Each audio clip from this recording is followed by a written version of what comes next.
is Marcella, and today's such a beautiful day to do a really cool and awesome science experiment. This is my assistant, Galilea, and we're gonna do underwater fireworks today. Okay, friends, we are going to need some canola oil, a container for the canola oil, a tall glass container, a tall glass of water, food coloring, and something to mix it with. Alright guys, so take your tall glass container and fill it up with 3/4 of the way with water. Next, we're going to get our smaller container and fill it up with about 1/2 cup of canola oil. Okay, here comes the fun part. We are going to pick the colors for our fireworks. I have different colored food colorings. I have a little bit of red, a little bit of yellow, green, and blue too.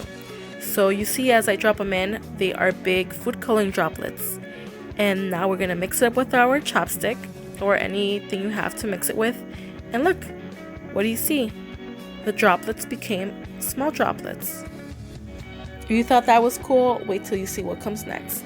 Now we're going to pour in the oil very slowly so that we have it at the top.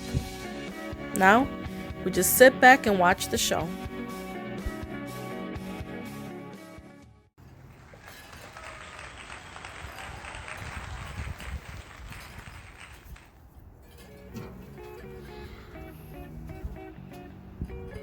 Hey guys, do you see those colors? I see red and yellow, but other colors are not coming so good, but I can still see it. Is it like an explosion? Yes? Okay. I can see some green coming in. A little bit, you can see that right there? Well, I see red and yellow. A little bit of green.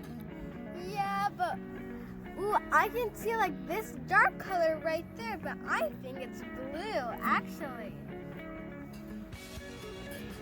Whoa, it's so beautiful. Oh, look at that blue one.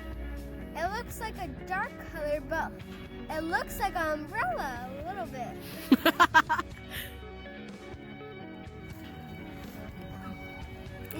I can see the green, the red, the yellow, and the blue. It's coming so beautiful, right? It looks like a volcano. It looks like an explosion so much.